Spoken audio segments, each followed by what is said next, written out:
ہر قسم کی تعریف اللہ کے لیے ہے جس نے اس کی پناہ لی، اس نے اس کی ہر اذیت سے حفاظت کی، اس سے ہر مصیبت کو دور کیا۔ میں گواہی دیتا ہوں کہ ایک اللہ کے سوا کوئی معبود برحق نہیں، اس کا کوئی شریک نہیں، اور میں گواہی دیتا ہوں کہ ہمارے نبی محمد اللہ کے بندے اور اس کے رسول ہیں۔ اے اللہ درود و سلام نازل فرما ان پر اور ان کے آل و صحاب پر۔ اما بعد، اللہ کا کما حق و تقوی اختیار کرو اور خوشحالی و بدحالی میں اس سے خوف کھاؤ۔ اللہ کا فرمان ہے اور تقوی اختیار کرو تاکہ تم پر رحمت ہو۔ مسلمانوں، اللہ کی کتاب میں سب سے عظیم آیت آیت الکرسی ہے، جیسا کہ اللہ کے نبی صلی اللہ علیہ وسلم سے ثابت ہے۔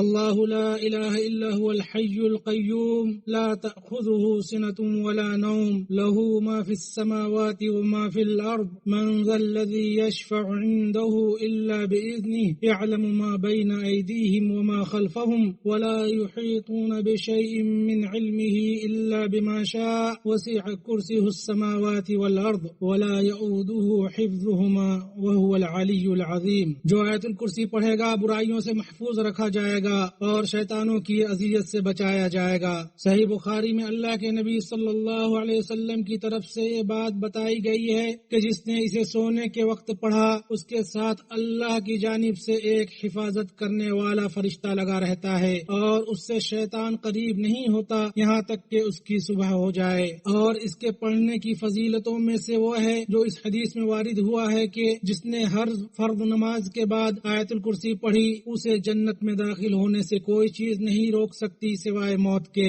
اسے ابن حبان نے اپنی صحیح میں روایت کیا ہے اور یہ متعدد علماء متقدمین و متاخرین کے نزدیک متعدد طرق اور مختلف شواہد کی وجہ سے حسن ہے۔ آیت الکرسی کے اندر توحید کے دلائل کامل اور مکمل ترین صورت میں موجود ہیں۔ یہ آیت ایسے معانی پر مشتمل ہے جو اللہ کے کمال اور جلال و جمال پر دلالت کرتے ہیں۔ اللہ کا فرمان ہے اللہ لا الہ الا ہو۔ اللہ سبحانہ و تعالیٰ کے بارے میں یہ خبر ہے کہ وہی معبود برحق ہے جو حتمی طور پر تمام قسم کی عبادت، طاعت اور عبودیت کا مستحق ہے، اور اللہ کے سوا کسی اور کی عبادت سب سے بڑا باطل اور سب سے سنگین ظلم ہے، اور یہ کہ تمام مخلوقات کا صرف اللہ سبحانہ و تعالی ہی تنہا معبود ہے۔ اللہ کے سوا کوئی معبود برحق نہیں، غیر اللہ کی ہر عبادت باطل ترین ہے۔ پھر اللہ نے اپنا وصف بیان کیا اور فرمایا الحی القیوم، وہ اللہ عز و جل زندہ ہے، ایسی حیات والا ہے جو کامل و دائم اور ابدی و ازلی ہے، ایسی حیات جس سے قبل عدم نہیں اور نہ جس کے بعد فنا یا زوال ہے۔ اس کا فرمان ہے اس ہمیشہ زندہ رہنے والے اللہ پر توکل کریں جسے کبھی موت نہیں، اور وہ اللہ سبحانہ و تعالی کامل قیومیت والا ہے، اپنے ماں سوا سے بے نیاز ہے، تمام موجودات کا کارساز ہے، وہی ان کا نگہبان اور ان کا مدبر ہے۔ اللہ سبحانہ و تعالی کی مدد سے وہ قائم ہے۔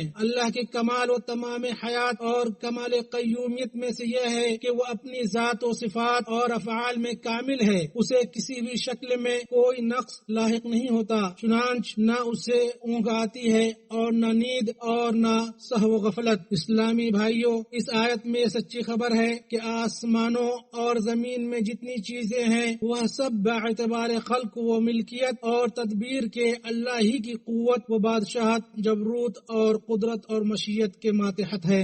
اللہ کا فرمان ہے لہو ما فی السماوات وما فی الارض، آسمان و زمین میں جو کچھ ہے سب اس کی ملکیت ہے۔ اس کی عظمت و جلال اور کبریائی یہ ہے کہ کوئی بھی اس کے یہاں سفارش کرنے کی جرأت نہیں کر سکتا سوائے اس کے کہ اللہ اجازت دے، اور وہ اہل توحید و ایمان میں سے صرف اسی کی سفارش کرے جس سے اللہ راضی ہو۔ اللہ کا فرمان ہے من ذا الذی یشفع عندہ الا باذنہ، کون ہے جو اس کی اجازت کے بغیر اس کے سامنے شفاعت کر سکے، اور ہمارے نبی صلی اللہ علیہ وسلم اہل موقف کے لیے سفارش کرنے والے سب سے افضل مخلوق ہیں۔ جب تمام انبیاء معذرت کر لیں گے اور ان میں سے ہر ایک نفسی نفسی کہیں گے تو لوگ ہمارے نبی محمد صلی اللہ علیہ وسلم کے پاس آئیں گے اور ہمارے نبی صلی اللہ علیہ وسلم فرمائیں گے ہاں میں سفارش کروں گا۔ آپ صلی اللہ علیہ وسلم عرش کے نیچے اللہ کی عظمت بیان کرتے ہوئے سجدہ ریز ہو جائیں گے اور اللہ تعالیٰ آپ پر معانی اور دعاؤں کے دروازے کھولے گا، یہاں تک کہ آپ صلی اللہ علیہ وسلم سے کہا جائے گا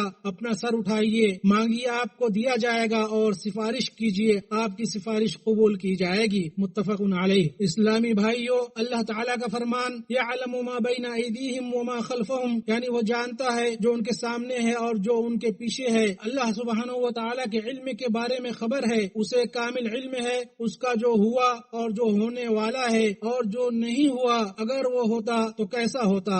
ایسا علم جو تمام چیزوں کو ان کے ہونے سے پہلے، ہونے کے بعد اور فنا کے بعد محیط ہے، جو ظاہر و باطن، ماضی و حال اور مستقبل تمام کو جانتا ہے۔ وہ کلیات کے تمام تفاصیل کو اور جزیات کے ساتھ جانتا ہے۔ اللہ تعالیٰ کا فرمان ہے اس کا علم تمام چیزوں کو محیط ہے۔ جہاں تک مخلوقات کی بات ہے تو ان کے پاس علم نہیں سوائے اس علم کے جو اللہ نے انہیں سکھایا ہے، جیسا کہ اللہ تعالیٰ نے اس آیت میں فرمایا وَلَا يُحِيطُونَ بِشَيْءٍ مِّنْ عِلْمِهِ إِلَّا بِمَا شَاءَ، یعنی اور وہ اس کے علم میں سے کسی چیز کا احاطہ نہیں کر سکتے مگر جتنا وہ چاہے۔ معلوم ہوا کہ ان کے پاس اس زندگی میں واقع ہونے والے شرعی و قدرتی امور کی نہ معرفت ہے اور نہ کوئی علم سوائے اس کے جس پر اللہ سبحانہ و تعالیٰ نے انہیں مطلع کر دیا ہے اور انہیں سکھا دیا ہے۔ جیسا کہ آیت میں ہے ہمیں تو صرف اتنا ہی علم ہے جتنا تو نے ہمیں سکھا رکھا ہے، اور فرمایا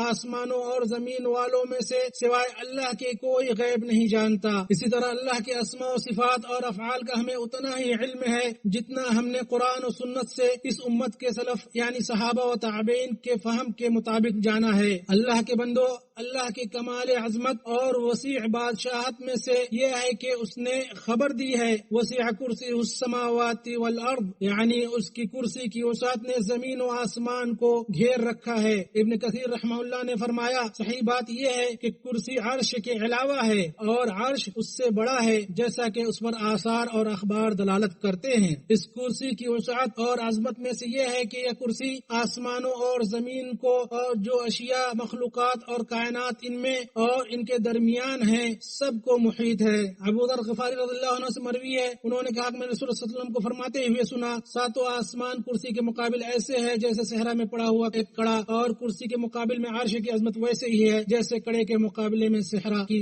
اللہ کے بندو، یقیناً اللہ سبحانہ و تعالیٰ قوت و طاقت والا زور آور ہے، کوئی چیز اسے عاجز نہیں کر سکتی، ہر چیز اس کی تدبیر و تصرف کے ماتحت ہے۔ اللہ تعالیٰ نے اس آیت میں فرمایا کہ وَلَا يَؤُودُهُ حِفْظُهُمَا، اللہ تعالیٰ پر ان کی حفاظت کچھ بھی دشوار نہیں ہے، یعنی اس پر آسمانوں اور زمین کی حفاظت اور نہ ان چیزوں کی حفاظت بھاری اور دشوار ہے جو ان میں اور ان کے درمیان ہے، بلکہ یہ اس پر آسان و سہل ہے۔ ساری چیزیں اللہ کے سامنے حقیر، پست، چھوٹی اور ذلیل ہیں اور اپنے وجود و بقا کے لیے اس کی قدرت کی محتاج اور ضرورت مند ہیں۔ اس کا فرمان ہے یقینی بات ہے کہ اللہ تعالیٰ آسمانوں اور زمین کو تھامے ہوئے ہے کہ وہ ٹل نہ جائے، اور فرمایا اس کے پہرے دار انسان کے آگے پیچھے مقرر ہیں جو اللہ کے حکم سے اس کی نگہبانی کرتے ہیں۔ اس آیت کے اخیر میں اللہ عز و جل اپنے آپ کو غائب درجہ کمال سے متصف کرتا ہے، فرمایا وَهُوَ الْعَلِيُّ الْعَظِيمُ، وہ تو بہت بلند بہت بڑا ہے، اپنی ذات میں اپنی تمام مخلوقات پر بلند ہے۔ اس کا فرمان ہے جو رحمان ہے عرش پر مستوی ہے، وہ اپنی صفات کی عظمت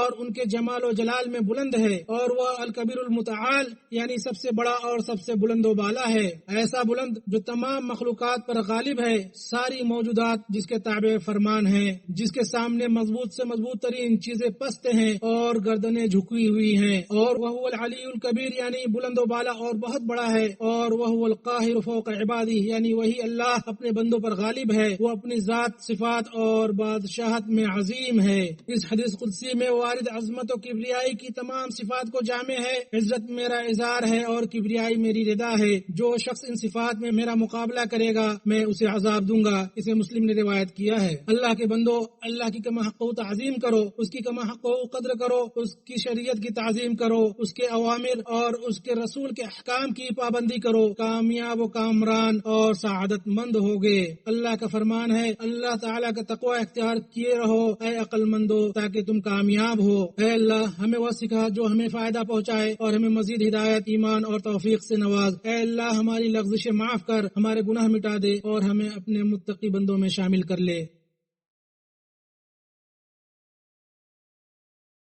میں اپنے رب کی حمد بیان کرتا ہوں اور اس کا شکر بجا لاتا ہوں۔ میں گواہی دیتا ہوں کہ ایک اللہ کے سوا کوئی معبود برحق نہیں، اس کا کوئی شریک نہیں، اور میں گواہی دیتا ہوں کہ ہمارے نبی محمد اللہ کے بندے اور اس کے رسول ہیں۔ اے اللہ، درود و سلام نازل فرما آپ پر اور آپ کے آل و اصحاب پر۔ اللہ کے بندو، کتاب و سنت میں وارد اوصاف اور اوراد کی پابندی کرو، انہیں اپنے اہل اولاد کو سکھاؤ، ان میں خیر عظیم ہے اور مضبوط ڈھال ہے۔ اللہ پر کما حق بھروسہ کرو، جس نے اس پر بھروسہ کیا اللہ اس کی پریشانیوں میں اس کے لیے کافی ہو گیا۔ اللہ کا فرمان ہے، اور جو شخص اللہ پر توکل کرے گا اللہ اسے کافی ہوگا۔ اے اللہ، درود و سلام نازل فرما ہمارے نبی محمد پر، اور اے اللہ راضی ہو جا ان کے آل و اصحاب سے۔ اے اللہ، اپنی حفاظت میں ہمیں محفوظ رکھ۔ اے اللہ، اپنی حفاظت میں ہمیں محفوظ رکھ، ہمیں اپنی نگہبانی میں لے لے، ہمیں اپنی توفیق و درستی سے نواز۔ اے اللہ، مسلمان مرد و خواتین کو بخش دے۔ اے اللہ، ہر جگہ مسلمانوں کی حفاظت فرما۔ اے اللہ، ہر جگہ مسلمانوں کی حفاظت فرما، ان کی صفیں متحد کر دے، ان میں اتحاد و اتفاق پیدا کر، ان سے فتنے ختم کر،